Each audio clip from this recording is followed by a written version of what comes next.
Okay, good afternoon, everyone. This is Jim Williams from the Business EOC. We are going to get started with the update. This slide deck will be available following this update. But I want to really glad to have members of the private sector community and GoSep team here to make sure that we get all the information correct. So as of right now, as of 1300. You see the Lifeline updates as they go across the top.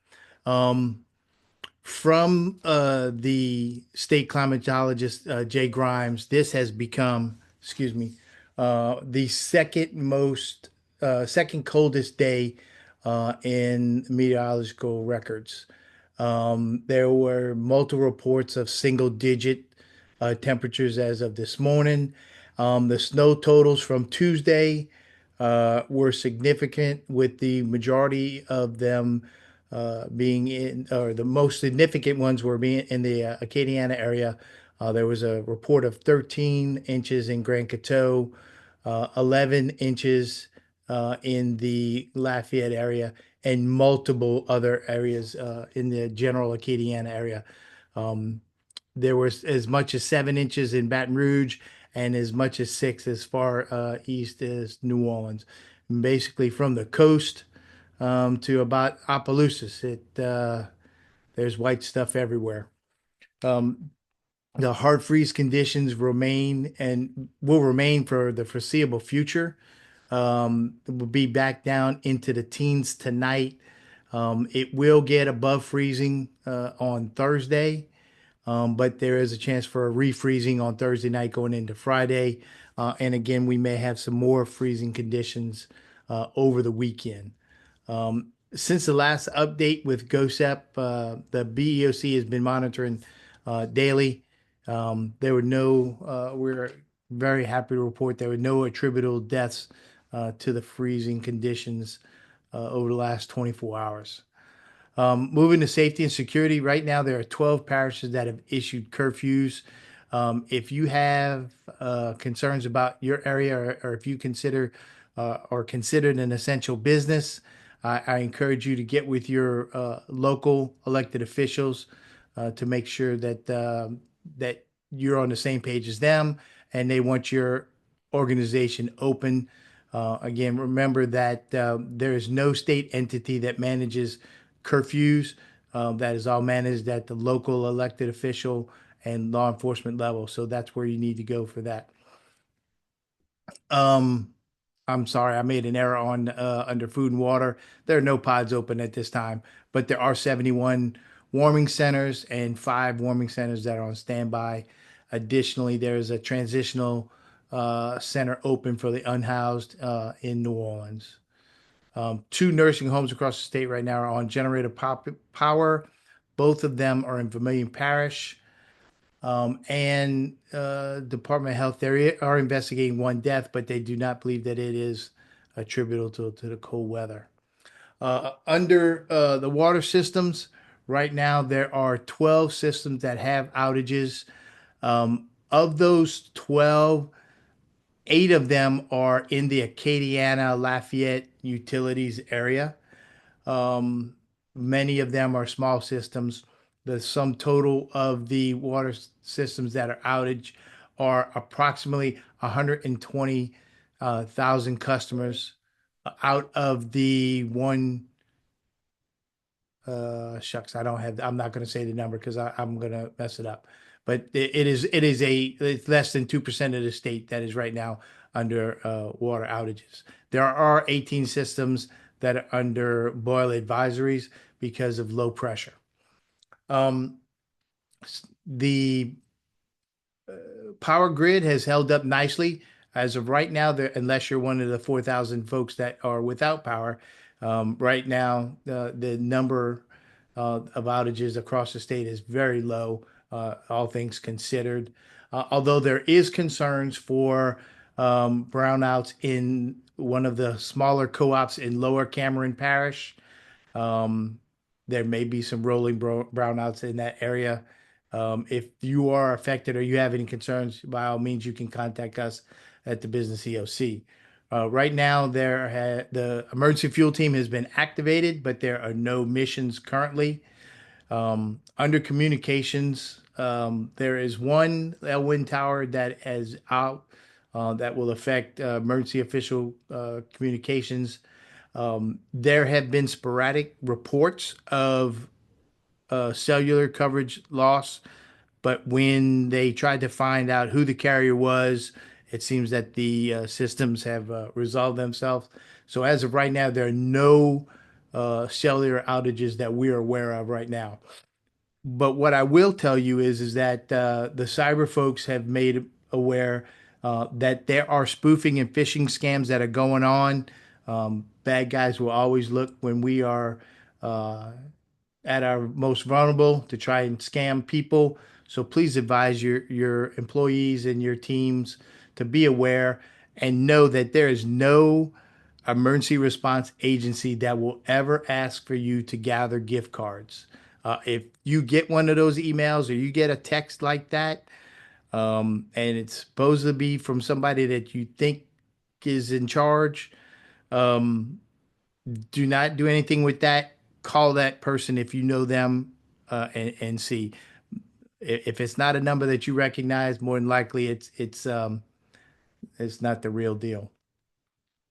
Transportation, there has been a ground stop for the majority of the state. Uh, I-10 is basically closed from Texas to Mississippi, and I-49 up until the Opelousas area. All of the major bridges across the southern part of the state are closed. DOTD is doing their best to keep everything open and are opening things up. But again, even though we got some sunlight and some melting of the ice and snow that are out there, because we will get back down into the teens again tonight, it is likely that there will be black ice conditions and roadways will be closed. DOTD reminds everyone that the best source of information is the 511la.org. That is the best place to be able to get your updates on road conditions. Also follow them on their social media accounts. They're providing updates all the time. And again, we salute our friends from Arkansas that have sent some experts down to help with the plowing and scraping in those areas. All of the major airports in the southern sector of the state are closed, even the majority of the smaller ones. But Lake Charles, Lafayette, Baton Rouge, New Orleans are all closed at this time. Um, they will likely reopen Thursday afternoon, but if you have flights going out or you have commerce that's coming in and out of those areas, I would make sure you contacting those airports for current status. There are no Oh, also, before I leave transportation, that many of the ports that are along the coast are also closed due to conditions. And that is a factor of even if the boats can get into or the ships cargo can get into the port, nothing can leave the port, and the conditions are too dangerous for them to do work in the port. That's why those ports are closed. Again, the ports, if you have traffic, marine traffic that you need to work with, I would contact those ports to find out when they will be open. Most likely, they will begin afternoon on Thursday as the sun comes up, and we get a chance to get above freezing for the first time in about 36 hours. And there were no hazmat conditions or incidents that are reported so far. Right now, the state is gathering information. We are approaching thresholds for a federal disaster declaration. They're gathering evidence across the state agencies, and then they will, if they have not crossed those thresholds, and they'll reach down into parishes, and then we'll continue into the private sector. We are been asked to assist with the recovery section from GOSEP because they're going to be pursuing an economic injury request through the SBA with the amount of time that roads and curfews and everything that's been closed. They feel pretty confident that we can reach that threshold, but we're going to need your assistance in doing that. We're going to post a survey on our website. Just download that Adobe document, and there will be the information from the point of contact at GOSEP on who to send that to, and we will go from there. And we will also send out that document to all the members of the network. Again, we cannot guarantee that if you submit an economic injury survey report that you will get assistance. But if we don't have any data, I can guarantee you won't get any assistance. So please help us help you so we can get that information into the hands of the right people and we can go forward from there. So at this point in time, I'm going to stop talking and see if there are any questions from those who have joined us.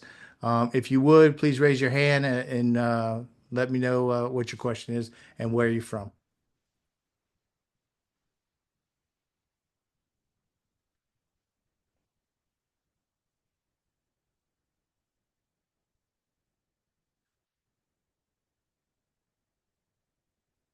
All right. I don't see anybody with any questions. So that's it. Please share this information. All right. I'm sorry. I got from Larry Tan. Is there an estimate timeline to pinch passable roads? Again, it is likely that they will begin with the environmental conditions by noon tomorrow. They should have enough of the roadways clear and the snow cleared off, melted. They should be able to start moving around by noon tomorrow. That's an assumption that I am making. That's not gospel. I would absolutely tell you to contact your local officials and keep in touch with them to tell you when they're out there. DOTD, and remember, for everybody's understanding, Louisiana DOTD clears state roads. It's the parishes and municipalities' responsibility to clear local roads. So state highways, if there are questions, that's DOTD. Um, Garrett, I think you're on there. Did I miss anything from the operations side? No, sir. I think you covered everything perfectly. All right. Thanks. I appreciate it, bud. Um, okay. We will make this information available, this update, so you can share it with anybody from your organizations, and they can hear this straight from GOSEP. And if there's anything we can do at the Business COC, please let us know. We'll get out there, get that information out there to you as quickly as possible. If there are no further questions, we'll close this thing down.